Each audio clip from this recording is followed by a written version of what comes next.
I have a thought experiment for you. Imagine if you could just snap your fingers and suddenly there was a second version of you. A second body, brain, your eyes, your ears, the way you think, the way you operate, but with one caveat, one change. It would do whatever you said to do. You know what I would tell it to do? I would tell it to go study the art of investing. Investing, like Scott Galloway says, is like having an army of capital go wage war for you, right? Instead of you working for money, your money works for you. I love that. So how do you get great at something?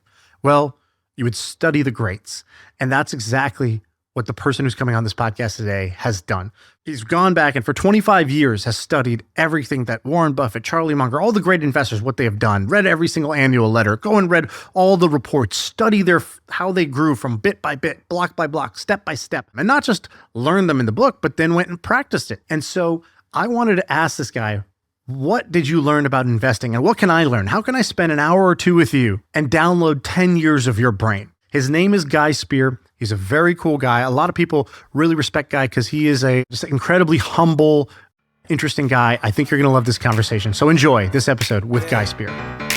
I feel like I can rule the world. I know I could be what I want to. I put my all in it like no days off. On the road, I have all these notes about where to start because I'm like, oh, he's value investing. There's going to be good investing knowledge. But the thing I was actually curious about when I was doing my research was about this group that you had called the Posse. Oh, yeah. And I don't know if the Posse still exists or this was just a moment in time, but can you explain what was the Posse? Who was in it? What was it? Well, what's happened to me is I've discovered that I love Warren Buffett, value investing, Berkshire Hathaway. So I want to be all over anything that's got to do with that. And in New York City, there's this Ruane Cunniff firm that has a friend of Warren Buffett's, two friends of Warren Buffett's that run it. And they have a mutual fund and they have an annual general meeting. And I get invited to some event before or after, and there's a guy, Whitney Tilson, there who's like master network to the power of master networker. And we're introduced to each other and we're 1 year away from each other at Harvard Business School. And the next thing I know, he invites me to meet other people. And he doesn't invite me to the group on its own. He invites me to meet this person over there, or that you're sort of like, hey, go have a coffee with that guy. And so before I know, I've met 3 or 4 members of this group. And then it was Whitney who put together a group of 5 or 6 of us who were all fascinated by Warren Buffett, who all wanted to become better investors. And we'd meet, I think it was, sometimes we'd meet even once a week in one of our members' offices. There was a member that had an office in Midtown, and we'd present ideas. And Whitney's friend Bill Ackman was part of that group for a while. That's how I met Bill Ackman for the few times that I'd met him. And I wasn't really aware of what that was or why. Well, we'd had study group at business school, and obviously you want to get together with friends who have common interest, but I didn't realize what a powerful tool for success it was until at that dinner, lunch, first meal with Monish Pabrai, where he talked about forums, YPO forums, and he said, you should get into one, you'd benefit. And then I got switched on, but that Posse met for about, I think it met for 2 or 3 or 4 years, and we're still part of an email chain. I mean, Whitney will send out an email, send out a happy birthday message to the group. Some have become very, very good friends of mine, and some are, I'm not even sure where they are now. So what was happening? So you're meeting, let's say once a week or every couple of weeks, and you go to someone's office and you said you would, all the commonality was you were all investors who were fans of the Buffett style of investing, the value investing.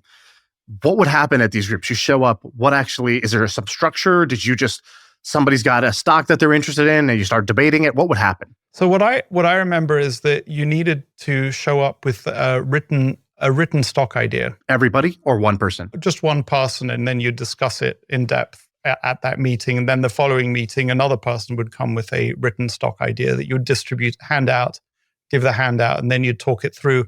And obviously at the end of that, like a half an hour, 45-minute sort of talk through that, there'd be various other ideas that were discussed. But as a result of that, what would happen, I remember once sitting in a car with Whitney driving somewhere in New Jersey to visit a company called ISWI, Interactive Services Worldwide, Inc., ISWI, that had gaming software for TVs, for example. So there were sort of follow-on meetings that happened, both social and business related, or somebody realize this is at a time when transcripts of conference calls were not available.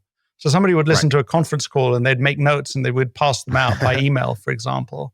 So there's a kind of the structured part of those meetings, but what is really, really fascinating is that unstructured sort of like somebody mentions something or says something. And I think that many of these best ideas come because somebody says something that is really fascinating. So as a result of this, we're at a dinner somewhere.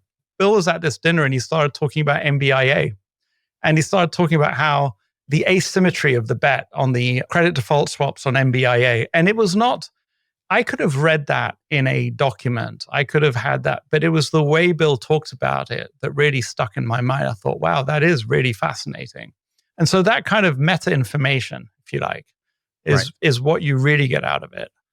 Can you tell the Farmer Mac story? Because I think that was a great example of what came out of the Posse. So there I am investing, started off investing. I'm investing for friends, fools, and family, is I think how Monash would put it. So, but I'm shit scared. I'm very, very scared because I don't know what I'm doing. What's a Harvard MBA? A guy who pretends to himself in the world that he knows what he's doing when he actually doesn't, But I knew that I didn't know what I was doing. So, so you're looking, one of the ways in which I approached that challenge was to look for people who did know what they were doing, I thought they knew what they were doing, and to kind of try and unwind what they did to backfill, to reverse engineer what they'd done and do the same thing.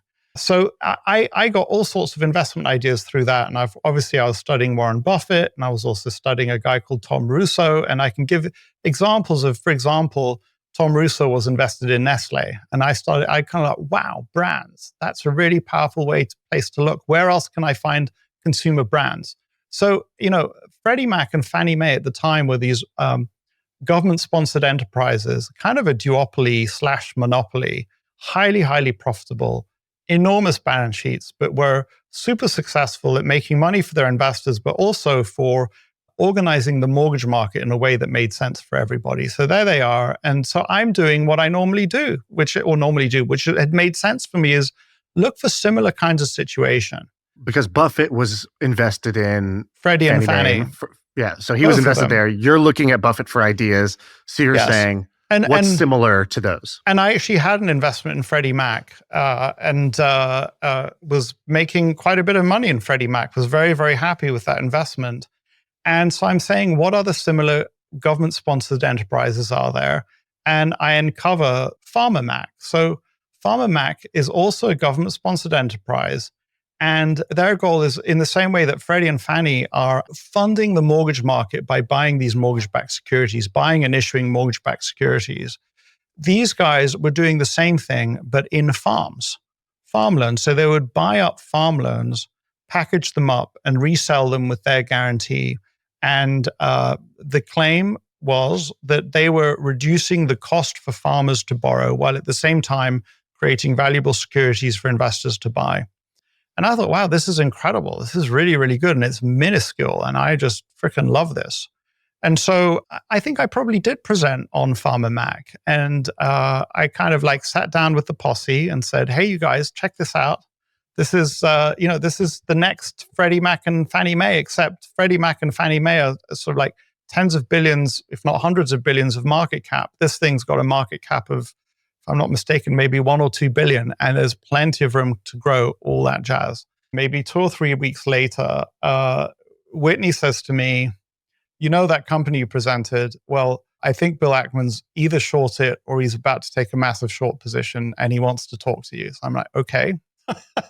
So I take the call from Bill, and Bill says, look, I just feel like I need to tell you, I kind of got the idea indirectly from you, but I've just taken a massive short position in Farmer Mac. And I feel like I need to tell you, I think that the company is borderline fraudulent. And I was like, okay, you've got my attention. There's a saying, who's wise? He who learns from every man. Who's wise? Guy Spear, who learns from Bill Ackman. And I kind of said, look, this is important to me. Can I just come down to your office? He said, yeah, come on down. He says, prove me wrong. Prove to me that I'm wrong. So I go down to his office, and I also remember the black files. He had like sort of huge, several meters worth of files where he had taken. So every time one of these government-sponsored enterprises issues a mortgage-backed security, it's kind of like an IPO. There are public filings available. You need to know, they're issuing debt on the one side to fund their asset purchases on the other. So what are their asset purchases? What are the terms of this mortgage-backed security? And so he downloaded, I have to confess, and I hate confessing this, but it's true, I hadn't downloaded one. I took them at their word. And he kind of said, look, when you look at the entities that are created by Freddie and Fannie, each one of these mortgage-backed securities has hundreds, if not even hundreds, thousands of different individual mortgages. And the individual mortgage sizes would be anywhere from $50,000, $100,000 to $500,000. And they're kind of like, they're classes of mortgage, and there's distribution across the country. So these might be from East and West Coast, North and South, different income categories. He said, I've downloaded, he downloaded a number of the Farmer Mac ones. He said, like, there's 3 mortgages inside. He said, that doesn't create kind of the distribution, the risk spreading. It's just 3. It's like, that's like a bank loan. It's just 3 different things that have gone into a kind of a bank loan. This is not, and the mortgage sizes were far larger and that maybe 3 was an exaggeration, but 100 or 200 rather than tens of thousands. So much more risk. Yeah. And he just said, look, this is business lending. This isn't a mortgage-backed security. There's no way you can call this a mortgage-backed security. I debated him. I said, look, it's got a government guarantee behind it. And he said, yeah, it's got a government guarantee, but what they're doing is they're engaging in business-related lending. From his perspective, this was a lending against a business, not lending against real estate, and it just didn't deserve to be there. So, was he right? I think he was right, absolutely. And look, what was clear to me in that moment was that I had not done the depth of analysis that he'd done. And first of all, I hadn't downloaded those documents. I could have downloaded them. I hadn't downloaded them. Or maybe they weren't. I could have located them and found them. It wasn't as easy to find as it would have been today, but I could have found them. And I'm kind of torn between wanting to stay and learn more and rush back to the office and put in a sell order. And literally, I got back to the office and I put in a sell order. I knew I didn't know it well enough. I knew that the points he made were good.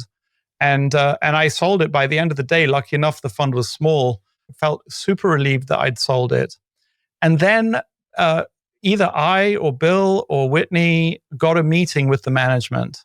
So what happened there was absolutely astounding to me, actually. The management came with its pre-prepared presentation, and they were ready to go through the presentation. And of course, it's very dangerous when a management does that because they lead you in the direction. They may not even do it consciously. They're leading you in the direction they want you to go. And Bill says, look, I know a lot about the company. I prefer if we dispense with the presentation, we just go to the questions that I have for you. They were a little nonplussed by that, but they agreed to it. They didn't really have much choice. And then Bill came with the same kinds of questions that he posed to me that I didn't have good answers for. Like, why is this different to business lending? How can you call this a class when there's only a small number of loans inside and they're all inside and when they're all of different sizes? Whereas a mortgage-backed security will have, many, many, many single family homes. And they didn't have any good answers. At some point, the CEO said, well, maybe this might not be the right investment for you, which is a pretty weak. I don't know if that makes it into my book, but that was a pretty weak thing to say. And I was kind of absolutely shocked.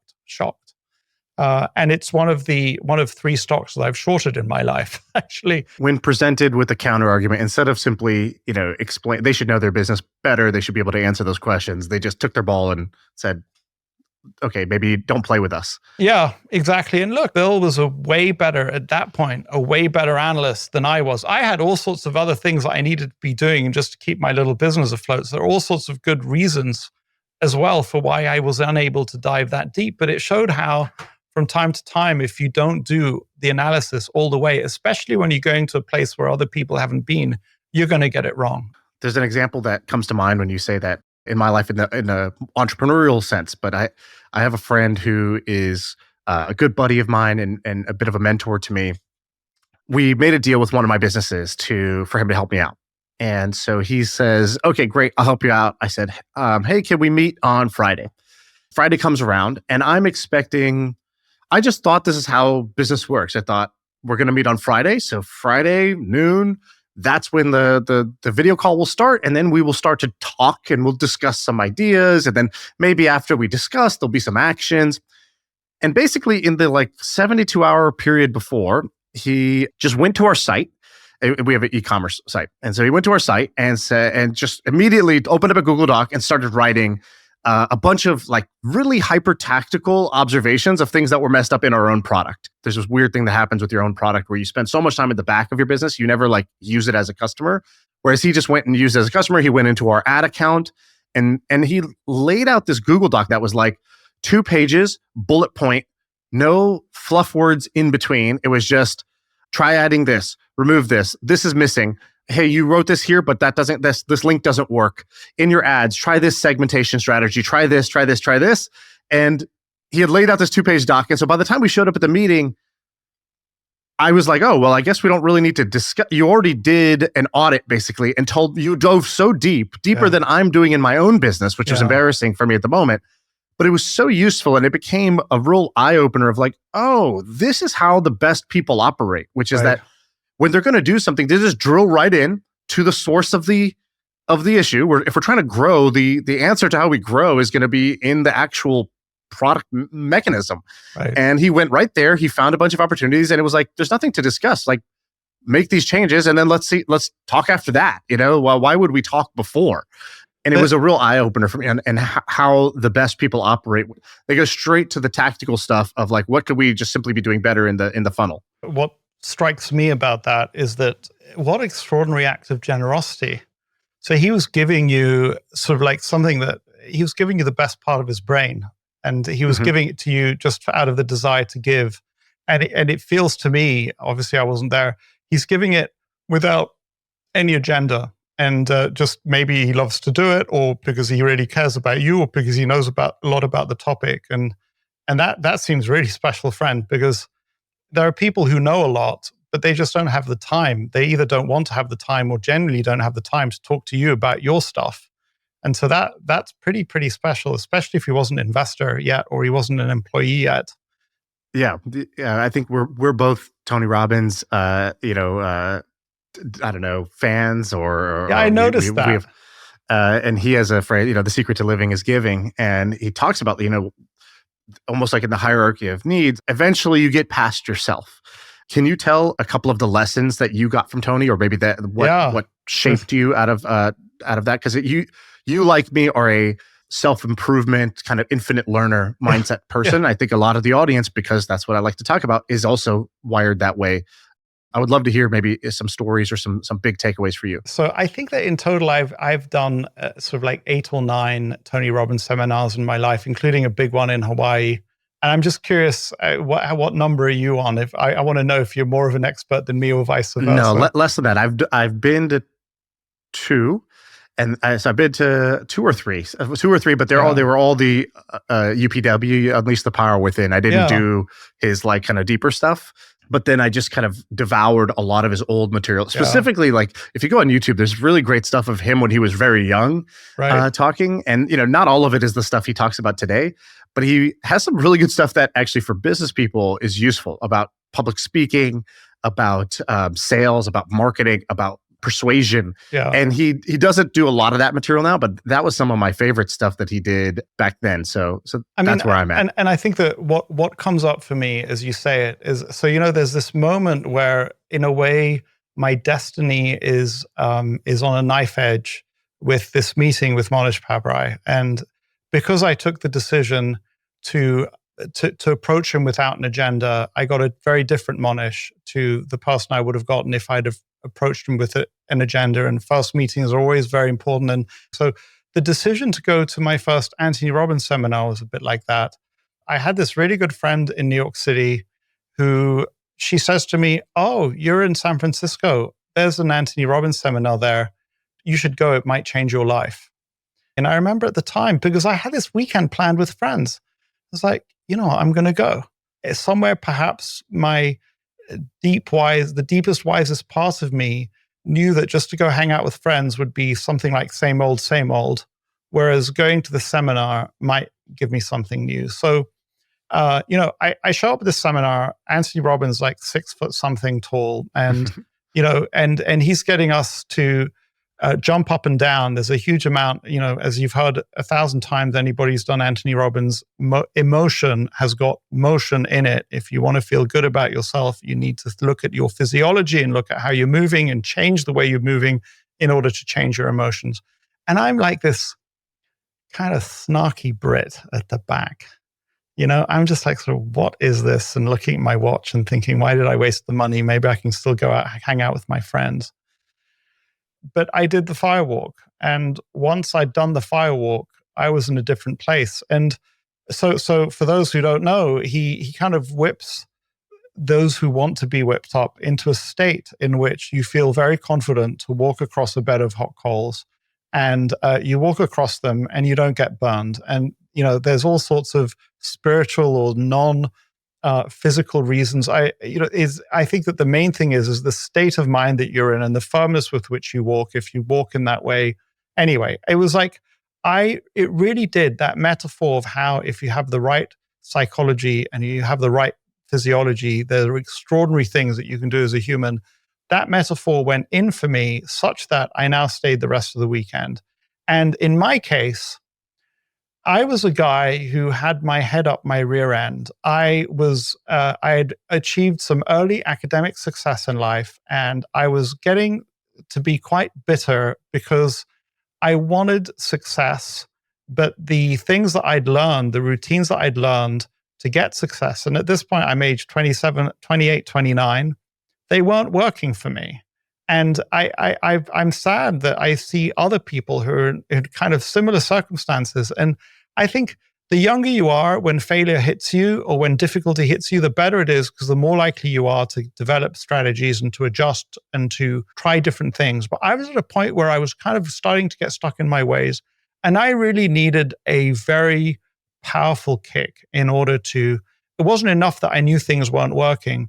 And Anthony Robbins did that for me. And so after that firewalk, I was really quite enthusiastic about everything that came out after that.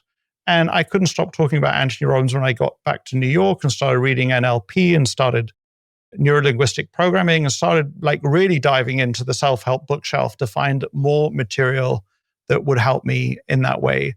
And I think that in my case, I was so badly programmed for the kind of earlier part of my life that I needed, you probably did fine with 1 or 2 Anthony Robbins UPWs. I needed every single one.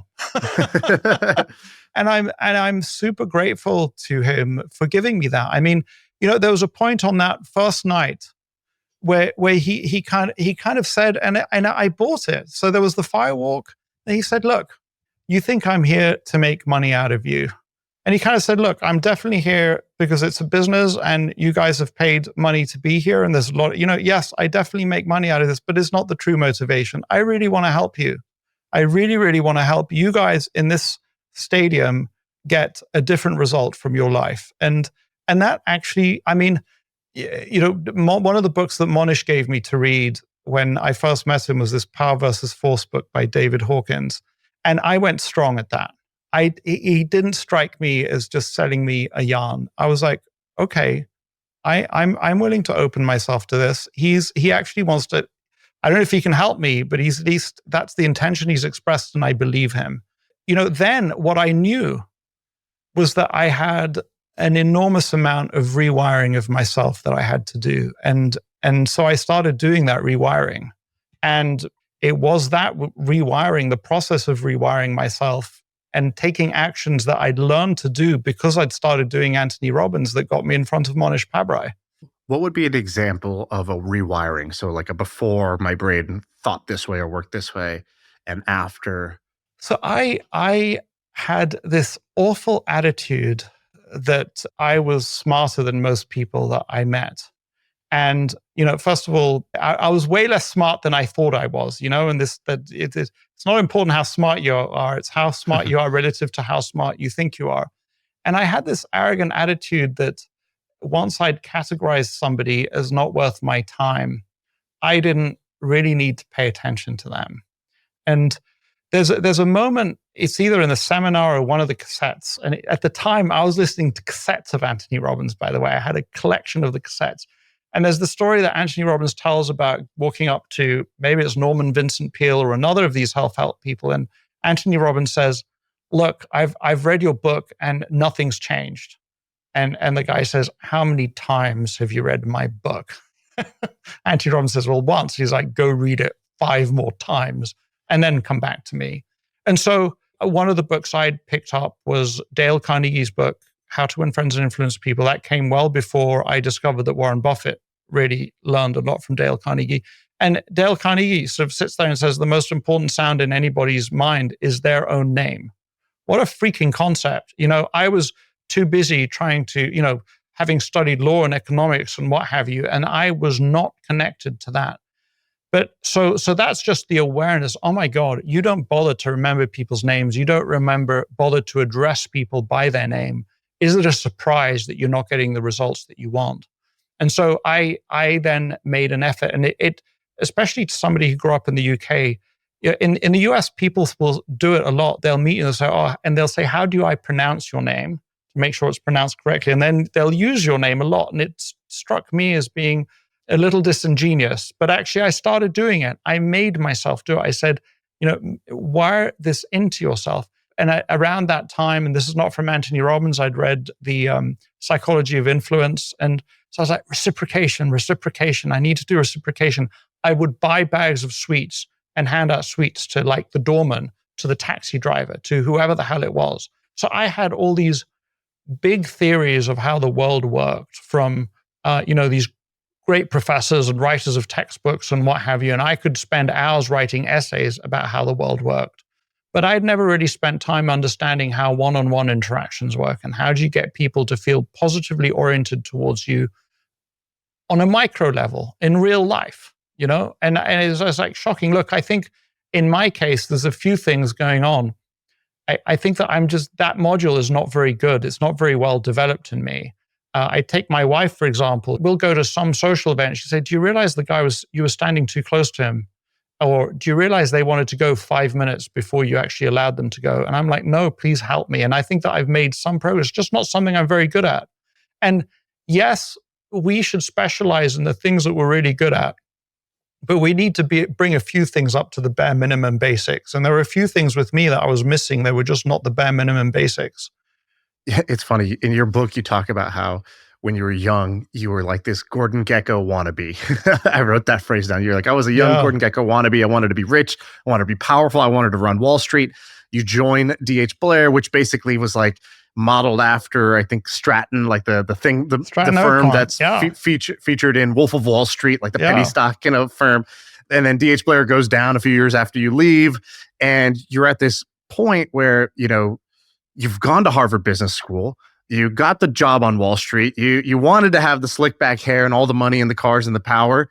And then you have this kind of turning point, which is, the Tony Robbins event, which starts to get you to think about other things. You go study NLP. You study the Cialdini book about persuasion and, how to win friends and influence people. You start working on other things. There's a great Tony Robbins line where he says, school is great, but learning is more important. And his point is that it doesn't matter what happens when you're in school. Like the point is to learn. Sometimes it happens in school, and sometimes it happens out of school. But the learning is the thing, not the schooling. Yeah. And so it's funny to me that it seems like you actually got your master's after you left Harvard Business School and started to pick up all these other traits that were important to you. Can you tell the story of the handwritten notes? Because I found this, initially when I read this, and I've heard this before, I kind of wrote it off as this sort of simpleton, cheesy idea. And it's now come into my life 3 or 4 times. So what did you read in that book? And then how did that lead to ultimately, I think you meeting Monish was from a handwritten note also. So can you tell that little story? I think there's something I need to learn there because I've heard this 3 or 4 times, never implemented it. Maybe this is the time. So in the Cialdini book, there is a story of the person who was the most successful car salesperson for the longest time. And the way, if I remember correctly, Cialdini writes about it. He just says, he just wrote 1,000 cards a year saying, I like you. And I don't know if he actually said, I like you. If you go and do an Anthony Robbins seminar, you'll learn about matching and mirroring. And this idea that it's very interesting, the word like, to like somebody, and alike, we like people who are similar to us. And the idea is if you just match and mirror what they're doing, speak at the same speed, wear the same clothes, have the same hand gestures, they will. So I sort of say, I just said to myself, because I'm feeling raw and angry in a way, because I want success and I'm not getting it. And so I'm willing to try things that I haven't tried before. And that's kind of key. And in a way, having gone to DH Blair, I've burned my bridges. I can't go back into all sorts of career choices where if I'd not gone to DH Blair, they would have had me. So in a way, I'm kind of desperate as well. And with this idea, 1,000 notes a year, that's more or less 3 notes a day. I'm not going to leave the office until I've written 3 notes that basically say, I like you. And so I realized that saying I like you feels a little weird. And so, but thank you feels a lot better. So I think I can do that. And if I leave the office without having done that, it means that I actually don't want success that badly. And somehow, if I'd written those 3 notes, I could forgive myself for not getting success if I did that thing. I think that in a way that was me showing up. And I, just as an aside, I see people, often they're children of friends, where they're not showing up for themselves and they're not even trying. And I think the worst thing is to fail either an exam or some test that life gives you without having shown up. So if you're going to fail fully and honorably by showing up and doing the best you can, because then the failure means something. That was my way of saying, I desperately want success. I'm even willing to spend the extra X amount of time at the office to write these notes, because if that's what it takes to succeed, then I'll do it. And if I find something better to do, I'll do that. But for now, leaving the office, that's what I can do. And actually, funnily enough, I remember in one conversation with Whitney Tilson, he was like, Guy, all of my friends are telling me you're writing notes. It's like, you really think that's going to get you anywhere in life? It was kind of ridiculous. And for some reason, again, I said to myself, I don't mind looking like I'm a fool. And I think many people inhibit themselves because they're afraid of looking a fool. I really don't mind looking, at least at the time I didn't. So I didn't stop me from doing it. And I just wrote endless thank you notes to people. And even better, or often better, is to send them something that you know will interest them. Now, you can end up spending a lot of money if you're sending them each an expensive book, for example, but it might have been a printout of a transcript. And I realized that actually often whatever I'm sending them, I really didn't care genuinely about the people I was writing to. I was doing it because I was going through the motions. In a way, I was faking it. So then, I'm writing a note to XYZ person, and I actually take the time to think about them a little bit. And I realized that the act of writing the note changed my insides, made me care about them a little more. So I was actually becoming more caring through the act of writing the note. And this idea that sometimes you don't have to feel it to do it. Do it and you'll feel it later. And that's absolutely fine. And that's a huge point right there. I just want to add one thing, almost going back to the Tony Robbins thing. He tells this story when you're at the event. He's like, okay, we're going to play a game. Look around the room, find everything red. Find as many red things as you can. Winner is whoever finds the most red things. Look around, look for red, look for red, look for red, look for red. And all of a sudden you're looking around, you see that the fire alarm is red. You see that the chair is red. You see that the screen has a little red thing on it. You see red everywhere. He says, all right, close your eyes and tell me about something blue. And everybody laughs. And it turns out we didn't see anything blue. We were so fixated on red. Yeah. And he said, there's a part of your brain. He's like, there's a couple things there. Number one, when I told you to look for red, you suddenly saw so much red. When I told you to look for blue, when I asked you what was blue, you saw none because you were only looking for red. Yeah. And he says there's a part of your brain called the reticular activating system, which is it's your heat-seeking missile. It's the part of your brain that actually says, ignore everything. There's too much stimulus. Only pay attention to what matters. But what matters is you get to program that. Yes. And so when you're when you're looking at buying a car and you're thinking about maybe I'll buy a BMW, suddenly on the road you see that's that BMW. Oh, that's the one with the different wheels. That's the one with the trunk space. And you start to see it's not that the BMWs suddenly appeared. It's they were always there, but your brain had called them white noise before, and now you've told your brain BMWs matter. Pay attention. And so how do you use this part of your brain to your advantage? And so what you were doing with the notes, where you said, doing it will cause the feeling later, which is if I'm going to write the thank you notes, that means I need to thank them for something. So I need to pay attention to something that I appreciate about them, or I need to pay attention to what they're interested in order to give them this note. And you become suddenly a more caring, interested person because of that. Gratitude works the same way. I know I had this practice where every night I would say, just me and my wife, we would say, all right, give me 3 things. 3 things you're grateful for today. Yeah. Moments of the day you were grateful for. So not like I'm grateful for my family's health, this abstract concept, but like, what was a moment of the day? And at first it's really hard, and you realize, man, I'm such a jerk. I don't even pay attention to my life. How could it be that I just went through the motion state, had nothing? You do that 2 or 3 days, and suddenly during the day, you start stashing it. You say, oh, that'll be one of my 3 things for the night. You train your brain to look for things to be grateful for, which makes you a more grateful person. And that was such a huge unlock for me. And what you're describing is essentially a similar phenomenon, a similar pattern where the act of writing the notes caused you to then be more interested in other people and genuinely care about them. And you know what's interesting for me is there was a certain point at which I would get interns to do just that. I just say, your job as an intern is just to get a list together of people that you care about because and write notes to them.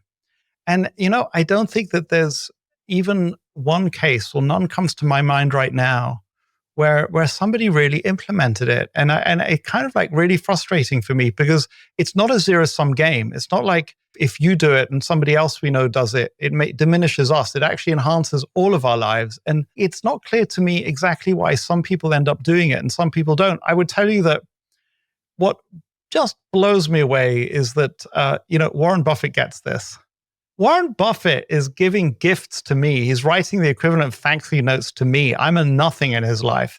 And he's not doing it every day. He's not necessarily doing it every year, but every 2 or 3 years, he sends me something or does something via his assistant. Like Warren Buffett is doing that, Wait, really? So Warren Buffett sends you something like a thank you note or something like this? It's like a holiday card. But here's I don't know if we're doing video. I have one that I could pull out. So do you let me step away for a second and pull one out and demonstrate it? Bear with me.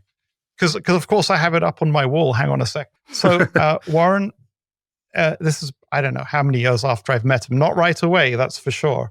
I get a holiday card from Warren in the post. And I'm just going to put it up for a second.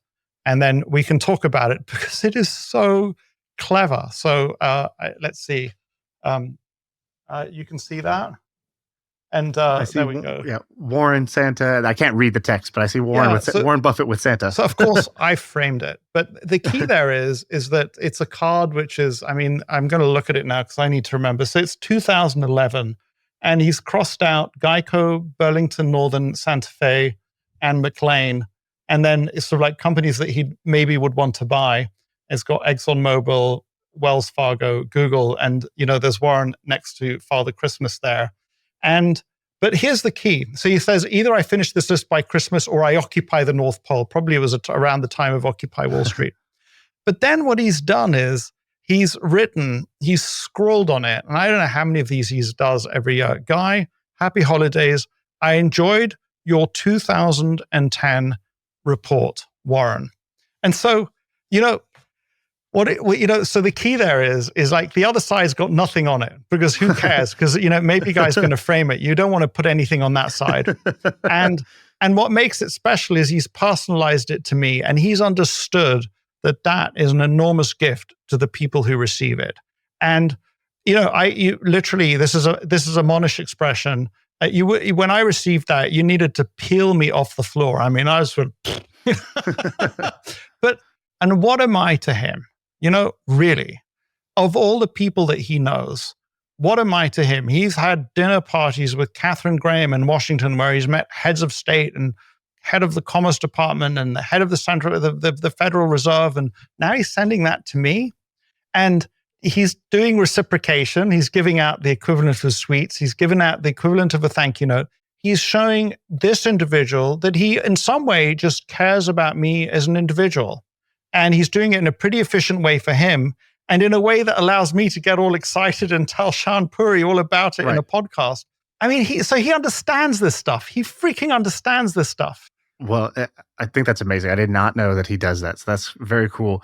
We had a guy, Jesse Itzler, come on the podcast, and he does this as well. I think he handwrites thousands of cards every year, and he talks about the value in this. But I need to hear ideas 4 or 5 times before I actually go implement them.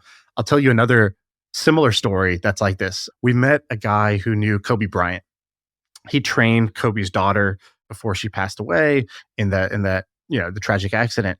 And I was like, tell me some Kobe stories. And if you read on the internet, all Kobe stories are like Nike Kobe. They're Black Mamba Kobe, which is basically about this ruthless competitor, hard work, kind of an asshole on the court, but for the right reasons. And that was the brand there. But this guy who actually knew Kobe told me like a different side. He's like, Kobe would call my mom on her birthday. He's like, and who am I? Same thing. Who am I to him? Yeah. Unbelievable that he would FaceTime my mom on her birthday. I don't know how he even knew her birthday. I don't know how he did it, but like from that day forth, my mom was the biggest Kobe Bryant fan in the world. Another guy mentioned the same thing. He said, he told this story, and I'll give you the short version, which is he goes to this pickup game. He plays with Kobe, and the guy plays terrible. And Kobe's like, come on, man, are you going to make a shot? What's going on? He's joking with him. And the guy says, hey, man, I'm a volume shooter. I need to take lots of shots, okay? It's not about making, a high percentage. I'm a volume shooter. And so Kobe laughed. And, a month later, the guy comes in the gym. Kobe's playing. And Kobe turns, Kobe's playing in his game. This guy's helping out on the side. Eventually, this guy's leaving. And Kobe says, hey, man, volume. You're just going to leave without saying bye? And the guy's like, oh, I didn't even want to bother Kobe. That's why I didn't say bye. He's like, I couldn't believe that this guy, A, stopped me to say bye, and B, remembered that thing about me. And the trainer asked Kobe, he's like, Kobe, like you're amazing with people's names or remembering like one thing about them. Why is that? And he said, well, it feels good in the moment, right? But beyond that, he's like, look, this will be the only 5 seconds I maybe will ever interact with this person.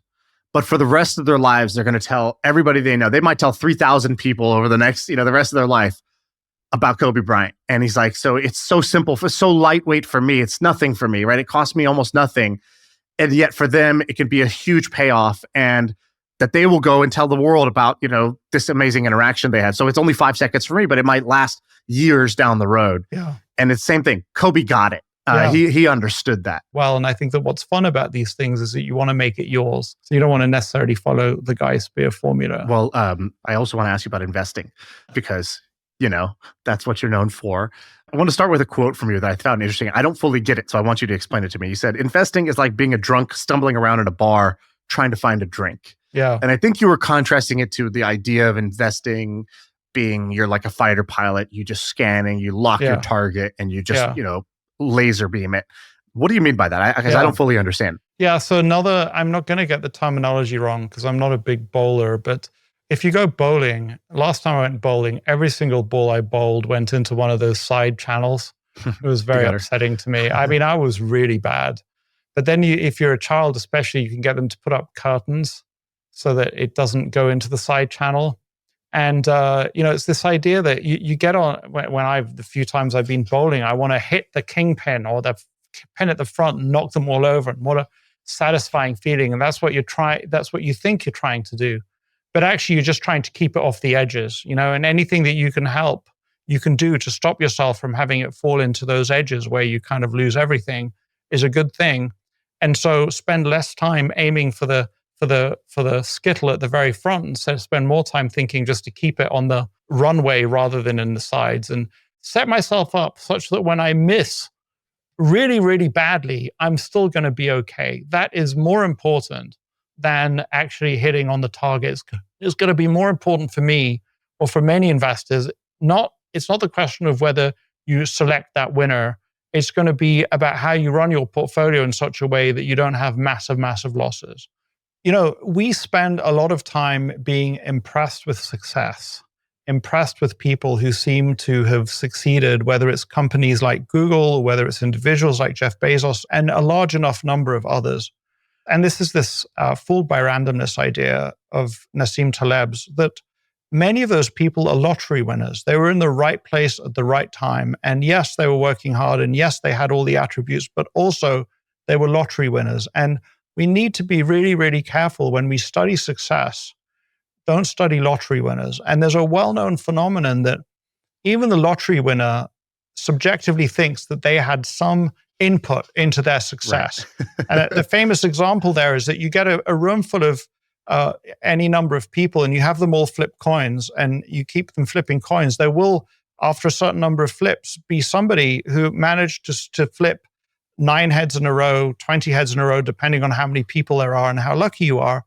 And in interviews, and I wish I could actually cite the study, they asked the person who threw the 9 heads, and they're convinced they had something to do with it. So this is just like a really, really important phenomenon to be aware of and stay away from. So how do I set my life up in such a way that, given the enormous randomness, I succeed well enough no matter what? And that is a far more laudable goal than trying to ape the success of somebody who won a lottery ticket. You know? You said something in your book that I liked. You go, I don't know what it is about me, but when an idea captures me, like I throw my all into it, like for better or for worse. Like if somebody, it's the handwritten note thing, right? Like, okay, that's the thing. Then I'm going to do it. I'm all in on doing that. And it sounded like when you got interested in Buffett, you didn't just read about Buffett or study kind of like his high level philosophies. It sounded like you went and you ordered the annual reports of the companies that he bought in the years before he bought them to try to sit down as if you were Buffett and try to read them through his eyes. Can you describe this? Because I thought that was pretty fascinating. I'd never heard somebody talk about something like that, but there was something in there that to me felt like a valuable practice or a impressive version of really throwing your all into something versus just tiptoeing around or surface level investigation of an idea.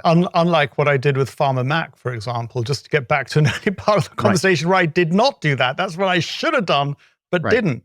And I think it's been 3 times, maybe 4 times in my life where I've lost sleep over something, where I've sort of like, I've stayed up saying, I kind of want to do it now. I want to get my hands on anything related to it. And that happened to me with Warren Buffett and Berkshire Hathaway, sitting at this Stratton Oakmont type place, D.H. Blair, and saying, I want a life that looks more like that guy's, and I hate what my life is. And then doing whatever the hell I can do to get closer to it in a way, Shaan, in a sense of desperation. So the idea of this masterful person who sort of orders up the annual reports and goes through them carefully. No, it's a sense of desperation. I'm so desperate, I'll do anything, even order his annual reports, because that's the only thing I got, And so, my father kind of says to me, because I'm talking to him about this, he says, well, why don't you go and apply to him for a job? Why don't you go visit him in Omaha? And I'm like, Father, I was a guy who was smiling and dialing, pounding the pavement, looking for deals for D.H. Blair. He wasn't going to be interested in Mr. Guy Spear showing up. So I felt like that was a dead end. But I was doing what I thought were not dead ends. And to understand everything I could about him was not a dead end. And it was absolutely instructive. And I remember the feeling of, getting and you had to call up the company and say, I'd like to receive some copies of your annual report. And then they'd take your mailing address and then they'd mail it to you by snail mail. And now the annual reports arrive. And I'd never seen a company like this. 2 years at business school, I hadn't seen the accounts of companies like these. And it's funny because it's a well-worn saying, you want to buy companies that just drown in cash. I hadn't seen Coca-Cola company drowning in cash. I mean, just enormous amounts of money, cash being generated, way more than on the income statement. And it's kind of like an embarrassment of riches. And to somebody who looks at the average of all American corporations, if you spend your time with most American corporations, you're not going to see the outliers like a company like Coca-Cola that really is just this extraordinary outlier. And so it really was an eye-opener to me. And I kind of like my jaw didn't actually drop. I was like, wow, that's what this guy looks for. That's like insane. I didn't realize. I wonder what other companies like this exist. So this is 1995. And Warren already understood so much because he was just sitting on Coca-Cola. But, and the story of Coca-Cola is, as I understand it, is that he'd bought See's Candy, and See's Candy opened his mind up to these businesses with pricing power, with a powerful brand that people don't want to switch away from.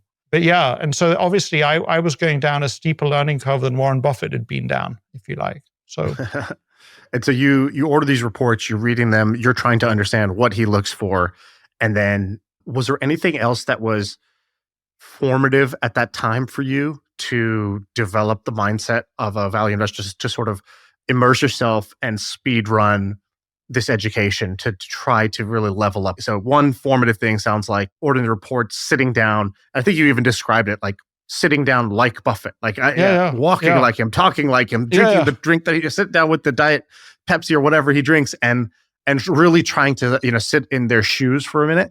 Was there anything else that was very formative in your development there? Just two things there. So one is that obviously drinking the Diet Cokes is not necessary, and eating steaks or whatever, but reading the annual reports is, for sure. And so when in doubt, do it all, and then maybe over time you'll figure out what's meaningful and what isn't. But drinking the Diet Cokes really isn't that important. But also, I think that, and I just get excited to think about this, doing that goes to the very, very core of our humanity as a species, because that's what we do. We learn from generation to generation by modeling. I mean, this matching and modeling, matching and mirroring in Tony Robbins' case, cloning as Monish Pabrai calls it, is a very, very human thing to do. That's what we do. That's how daughters learn from their mothers, hunters learn from their elders. So I was doing something that was kind of natural, very, very natural. In a way, it's very unnatural for us to send people to university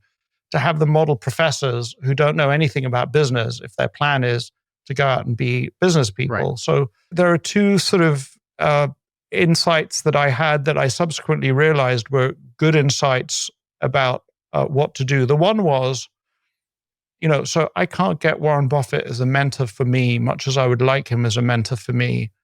But if he was my mentor, what would he say?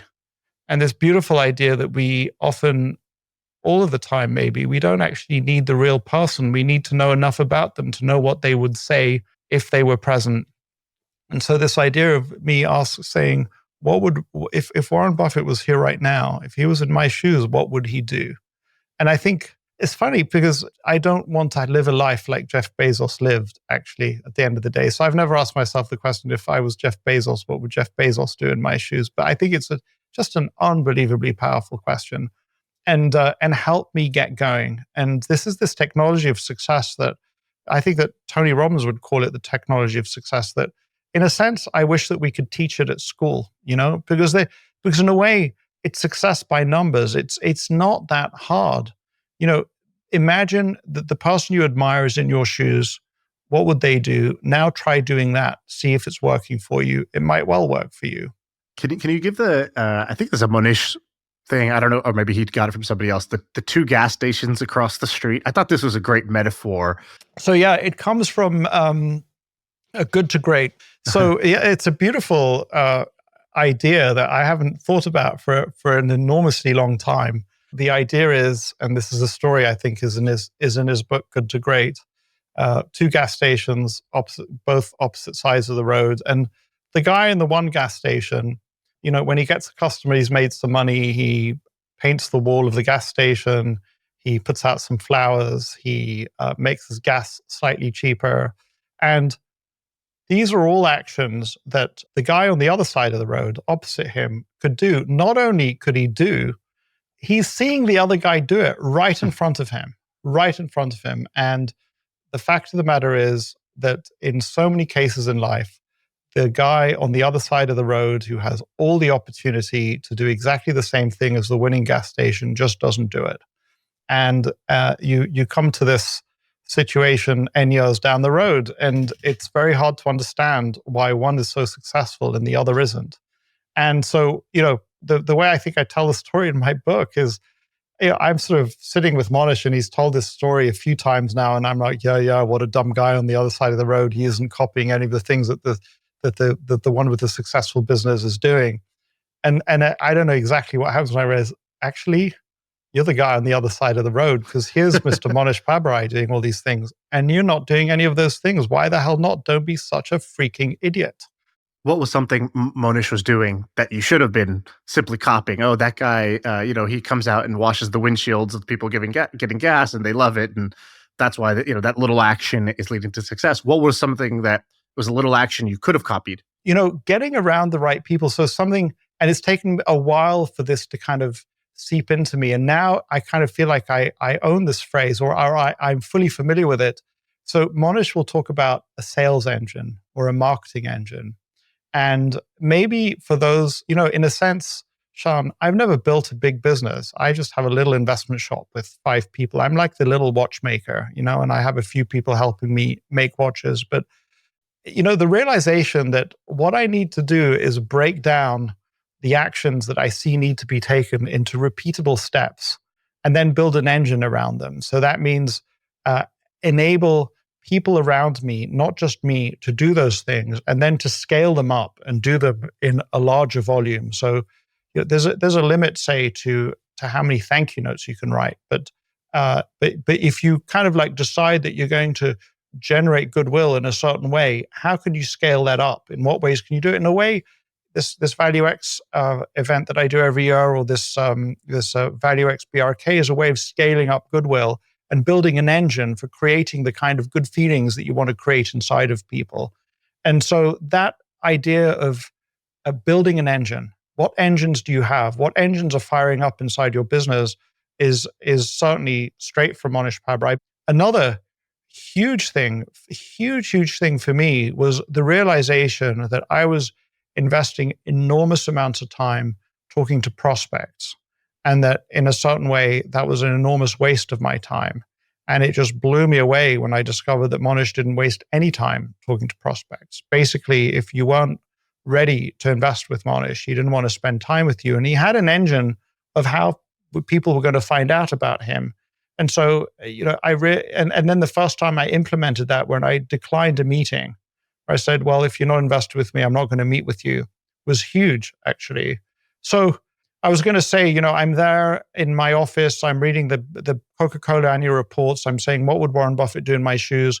And then there's get around the right people. Just find a way to get around the right people, no matter how spurious you think that connection is. So for me, and it really was a great distinction for me, I was so desperate for success. I was so frustrated. I said, well, if I'm going to travel to the Berkshire Hathaway annual meeting every year, and that's going to get me a little closer to Warren Buffett, I'm going to do that.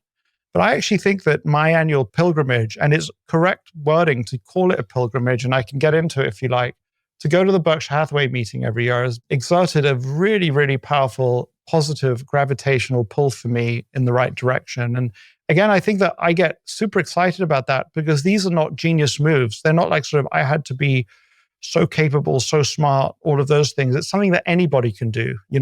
Oh, I want to live a life that's more like the life of Warren Buffett. I'm going to start going to his annual meetings because that's going to rub off on me in some way. And what's interesting is I could have in that moment, that time around 1995 said, oh, but I don't ever want to live in Omaha. I hate the coffee in Omaha. There are many things about Warren Buffett that I'm actually not a big fan of. There are all sorts of things that I love doing that Warren Buffett has no interest in doing. And I see that stop people. And it's like, the fact that I'm going out to Omaha doesn't mean I'm about to turn into Warren Buffett. It doesn't mean I'm about to live his life. It's still going to be my life. I'm still going to do the things that I like to do, but I'm going to have that rub off on me. And that's, in my view, what a real pilgrimage is all about. And it's about regularly getting together, getting around people who are the kind of tribe that you want to become more like. And that's just destiny in there, Right. You bumped into Buffett, right? At the you're a close reader of my book. It's a true story. It's just hilarious. So this was the meeting where they were voting in the B shares. There hadn't been B shares up to this date. And I don't remember the name of the location. It certainly wasn't where it is now, the big stadium or the big convention center downtown. And I'm in the stalls. I'm going to the toilet. And out comes Warren Buffett. And he turns to me and says, he's clearly done a number 2. Because otherwise he wouldn't have been in the stalls. He says, I always get a little nervous before these things, before he goes off. And again, this was one of these moments where I just like dropped to the floor. I couldn't believe it. My hero was just standing there. And look, why did he talk to me? He was not in the streets, although I've heard stories of him showing up at people's parties in Omaha. I mean, well known around town, at least when he was younger. He was talking to me because he felt like he was amongst family. He was with a Berkshire shareholder, and therefore he was family. I was family to him. And but that was I'm there dressed in a suit. I'm Mr. New York investment banker. I've got an MBA. I mean, I'm still got all of that wiring going on inside of me. But that was kind of like a what would Anthony Robbins call it? It broke my pattern. Right. Well, I have a question. So you have your fund, and I think you own a bunch of Berk be in your fund, right? It's like Yes. 20% of your fund. And Buffett doesn't take any, Berkshire doesn't have any management fee or any carry, right? You're just buying a piece of Berkshire Hathaway if you do that. Why? This is kind of a silly question, a stupid question, but like if all the fund managers sort of idolize Buffett, and I think most would say, I might not be better than him or as good as him, but I will try to learn from him as much as you can. Why would anybody buy anything besides Berkshire if you wanted to do value investing? People say, well, should I invest in Berkshire Hathaway or should I invest in the index? Because they say, look, I think that Warren Buffett's getting older. Berkshire Hathaway just hit $1 trillion in valuation. And, I think the index might be better. And one of the things that I want to say to them is, look, realize that the index is impersonal and you might get spooked out of the index. And I think that many people, if they buy Berkshire shares and they attend the Berkshire meeting and they really kind of become closely connected to the company, they're more likely to be in for the long haul and be in for the ride. And so it's not just the choices whether to buy Berkshire or to buy the index, for example. It's how do I impact my own behavior through my investment actions? And the realization that when we invest, if we buy Berkshire or we buy the index or we buy something else, we're also making our own bed and we're also creating the environment in which we'll be in. And we're in a kind of a relationship with these things. What I discovered when I shorted Farmer Mac, just to go back to that, one of those original stories, was that I became all twisted inside. I kind of didn't like my internal wiring when I was doing that. Berkshire Hathaway strengthens my internal wiring in the right way. And I think it's a really important question to ask. If I become a shareholder of this thing, or if I buy this asset, what does that do to me as a person? How does it improve or deteriorate my thinking? And that's the reason to own Berkshire. And I actually tell people that's a reason not to own the index, because the index is unbelievably impersonal. You'll get manipulated into all sorts of things. Well, the other thing I want to ask you about is just performance. So so I asked my guy helps me with research. I said, okay, what's the performance, let's say, of your fund over the long haul? And it looks like you basically beat the S&P 500 by some amount. I don't know the exact numbers, but sliver. By 9.5% versus 8.5% or something along those lines. Is that right? Like since you started? It's about 80 basis points at this point. Great. And is that, by the way, is that net? Certainly net of everything. Yeah. Net of everything. Cool. So good job. That's something that's obviously very hard to do, is to beat the index over a 25 years plus. Yeah, more than 25-year timeline. So that's super impressive. At the same time, in the last 10 years, I don't think you've beat the S&P 500 in most of those years, but that's a long time. I'm thinking, putting myself in your shoes, man, the psychology, I don't know what I would do. Basically, I would just be running around with my head cut off. Like basically, if I over a 10-year period wasn't doing the main thing I wanted to be doing, or and I felt this, by the way, in my 20s, I wanted to be a successful entrepreneur, and for 8 straight years I failed. Yeah. And I remember what that felt like at the time. It was crushing, soul crushing for me to be doing that. I wonder, how do you manage your psychology in a period of time where your performance is not as good as you want? Because you seem like a really well-balanced, well-regulated, emotionally regulated guy, but at the same time, this is the game you're playing. And how do you manage your psychology during a window of time like that?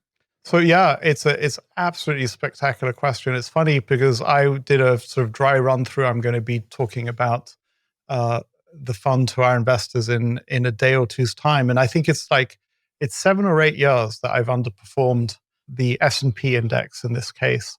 And so I don't know why it always comes up for me when I think of this, is the question that was asked to me just after I'd published my book and I was invited to give a talk at Google. And the outperformance was looking better at that point than it is right now. And a very smart engineer asked the question, how do you know that the outperformance you've gotten to date is not luck?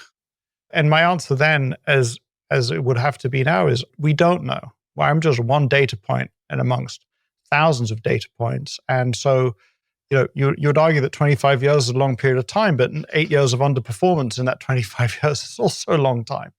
And so, this was already a year or two ago where I said, in the face of underperformance, what am I going to do? Am I going to say, this sucks, this isn't working, I need to change my strategy, and risk everything that's dear to me potentially? Or am I going to say, look, I understand what I'm doing. Somehow the market's not rewarding it the way I would like it to be rewarded, but I know that what I'm doing will, even in the worst possible cases, lead to a really, really good life, even if I am underperforming. And if I take, for starters, my first investors, friends and family, had never invested in equities before. So in their case, even if they're underperforming the S&P, they've vastly outperformed what they would have gotten in fixed income and all the cash instruments that they have there. They've won many, many, many times over. And I actually got to have, I like to call it courage, where I kind of realized that the key is to compound and to make moves that I know will enable me to compound. And if I can end up beating an index, then that would be great. But I cannot jeopardize compounding for the sake of beating the index. I have to focus on compounding. And that leads, and if you step back, I mean, I think that, this idea of playing the infinite game, so many people think they're playing a finite game, but they're playing an infinite game.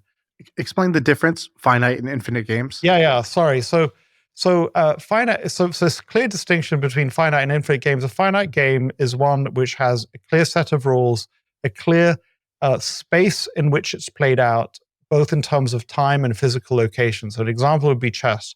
There's a set of rules. It's played across a board, and there's a winner and a loser according to the time controls. Or a game of American football. It's played on an American football pitch. There are n players each side. The game starts, it ends. There's a winner, there's a loser, declared according to the rules. But the thing is, the most important things in life are infinite games. What is an infinite game? An infinite game has no clearly defined rules, no clearly defined game space, no clearly defined time when it begins and ends. And one of my favorite examples for an infinite game was the Cold War. The Cold War was fought across many battlefronts, whether it was the Southeast Asia or the building nuclear missiles or rivalry between the superpowers in all sorts of ways. It not really clear exactly when it started. And here's the thing, and it played itself multiple rules, multiple places. In the infinite game, you don't really win or lose. Usually one or more of the players just decides to drop out. In the case of Russia kind of in a way imploded and dropped out of it. What's the most important point? The key mistake that we make so often in life is we think we're playing a finite game when we're playing an infinite game. Life is an infinite game. Investing is an infinite game. So how many people, I would tell you, out of I don't know how many funds that were around at the time that I started, how many are around today? And it's like less than 2%. Now, some of the people left that game of investing because they actually were utterly superb, made enormous amounts of money, and decided to go and do something else. A famous example of that is Nick Sleep. He's in William Green's book. And so there are those people, but I did a study of this about 10 years ago, and there was a Lipper database where I could look up all the funds that were around at the time. They don't really give their reasons for dropping out, but in many cases, it's because they had an implosion of one kind or another. And so you don't want to be the guy who implodes. Well, I mean, I enjoy listening because I think what's cool about your mindset and is very different than the environment that I live in, which is, I've lived in Silicon Valley here for the last 12, 13 years, is everybody here wants to be Zuck. Everybody here wants to be Elon. Everybody here wants to be, in your case, it would be Buffett, right? And the venture capital game is you win and you get all the glory, or most likely you fizzle out and lose. And my life really improved when I asked myself, what game do I even want to be playing? And I moved basically an hour outside of Silicon Valley, which helped just to not be right in the center of it. And it seems like what you're trying to do is not be the next Warren Buffett. Although if your performance actually happened to be that way, it's not, you would be annoyed by it. But your goal is compound well and live well. Yeah. And I think that is a much more achievable goal that you've been able to achieve versus putting your happiness or self-worth tied to some moonshot type of outcome. And I think I really respect that about you, because I think it's not going to get movies made. It's not going to get articles written about you. You're not going to be on the cover of Forbes with that attitude. But those are the people who, the guy swimming in the lake happily, with his kids, who's living well and gets to do what they enjoy every day, reading and writing and talking. And to me, that is a life well lived.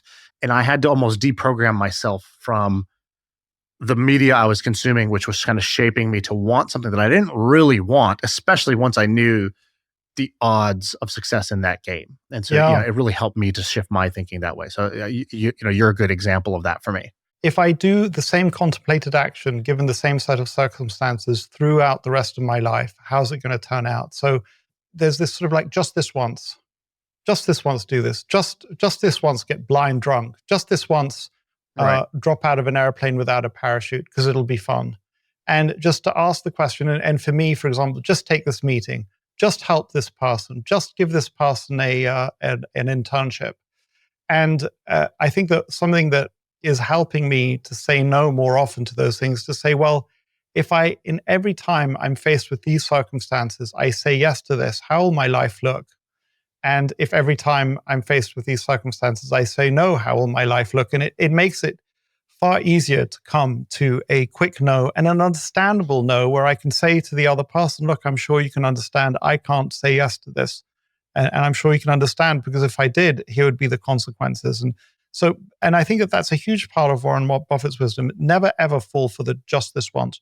Another one of those is, if everybody in the world did this contemplated thing that I'm contemplating on doing, what would the world look like? And I think that a world in which everybody's trying to be Zuck is utterly miserable, really, really miserable. By contrast, a world where everybody is writing their own story, a world in which everybody is trying to discover a new scientific discovery, that is a really, really beautiful world. And it's possible. It's really possible. So I'm doing a sort of part-time a history degree for fun, and so I've been thinking quite a bit about empires, and we kind of I think the way that we feel today across the planet is that empires ought to be a thing of the past. There was a period when empires were built. We don't want to build empires like the Roman Empire or the Persian Empire or many different empires that were around. We could imagine a world where every man, every working person is doing the equivalent of being a watchmaker or a novelist. Why does it have to be on a grand scale? So long as the work that you're doing is satisfying and you're creating something that is of beauty, of its worth, it has its worth in itself. Isn't that a more beautiful world, actually? Yeah, it's an interesting point, because also the other side is true too, which is if nobody was Zuck, if nobody was Elon, then we would also have a problem. And so I think the answer isn't be one way or the other, but like you just said, what is the satisfying version of life for you? And if you could figure out that answer for yourself and then just act in accordance with that, that's really powerful. I think for somebody like Elon, this is the satisfying version of life for him. I don't think he would be satisfied doing what I'm doing or what you're doing. And so I think we need that sort of, the ecosystem has to have that diversity in order for it to work. I think it's a great point you just said, like this, it's almost like this action in the limit. If every time I was in this circumstance, I did this thing. If every time I was craving chips, I ate chips. Where does that lead me? If everybody did this action, if everybody just took from the cookie jar, what happens? There's nothing left, right? And so I think that that's a very powerful question that simplifies. I'm a big fan of single decisions or frameworks that simplify thousands of future decisions. Yeah. And that seems like one of them. We should wrap up with this. Can you just leave me with, I am a newbie on my, what I will call the Buffett Munger school of thought, which is partially around investing, partially around how to conduct oneself, how to avoid, the trappings. What is the Munger talk, like the 24 common standard causes of human misjudgment. Yeah, causes of human misjudgment. So things like that. What are the best essays that I should go read? If I was going to go read 3 things, what would you point me to? The kind of the pinnacle, either essays, letters, blog posts, could be books, but I'm looking for the shorter version if you have them. I'll give the answer that I think most people want to hear, and then I'll give a non-answer, which I think is more valuable. But okay. I'll start with the actual answer. So, I think you got to go to the source. You got to go to the Buffett letters. You got to go to the transcripts and all the recordings of the annual meetings, which are phenomenal. And obviously, as you brought up, I think that Poor Charlie's Almanac really is just an incredible collection of stuff that's not too much. And some of it can just be listened to online, but it's an amazing start. But so there's the answer, which is kind of pretty straightforward. But then what I want to give is a non-answer, which I think is far more important, which is that I can't tell you or anybody else what to read because you're a different person in a different space. Your brain is different. So people say, oh, what can I read to learn about ... And the answer is, pick up 20 books that you think might lead you in a good direction and go through them quickly and ask yourself the question, once you've kind of flicked through and read a few pages, is this getting me somewhere or not? If it's getting you somewhere, keep reading it. And if it's not, put it down. Maybe tomorrow will be a good day to read that book. And I really do believe that life is too short and our reading time is too short to force ourselves to read things that aren't giving us win after win after win. And so if you go to the Buffett letters and it's not speaking to you, put it down quick. Don't waste your time. Don't have that sense of obligation that you're supposed to be reading. Go use up your valuable brain energy on something that really works for you. So what I really want to say is, start with any reading list, but start iterating quickly, basically. Yeah, I like that. That is the answer I needed, not the answer I wanted, which is good. You have a good quote, by the way, that stuck with me. You said, I treat my library like a cocktail party. You're going to mix and mingle and hop from one conversation to the other. And if it gets boring, you'll go grab a drink. I love that metaphor because I also am a promiscuous reader and I just didn't have the right mental model or metaphor for how to treat, this stack of books that's here in my room. But I think a cocktail party is a good one. Guy, thanks for doing this, man. This was a really fun conversation that I was looking forward to. And I got to say, one thing about you that's really cool, probably I'll leave you just with a compliment, which is I texted a few people before this that you were coming on. I said, give me, what's a good story or nugget? And I was disappointed at first because they didn't give me like a specific, oh, you got to ask him about this, which is what I'm looking for. It's a shortcut for me in my research. But the way people talk about you is incredible. You're like a mensch, right? Like people just have such a high regard for your character and who you are as a person to them. Like what's a brand? It's what people say about you when you're not in the room. What's a reputation? It's what people say about you when you're not in the room. Your brand, your reputation is very, very strong amongst people I respect. The way they think about you is that you are sort of, just such a value giver. So, congrats to you on that. That is, it showed me something that I can strive for. Like, oh, how would people talk about me if somebody asked them in this way? Would they do this today? I don't think, honestly, no. That's the answer is no. They would not talk about it the same way, but that became a bit of an aspiration. Well, I'm delighted, and that's extraordinarily kind of them. Whoever the hell said that, thank you so much. I feel like I can rule the world. I know I could be what I want to. I put my all in it like no days off. On the road, let's travel, never looking back.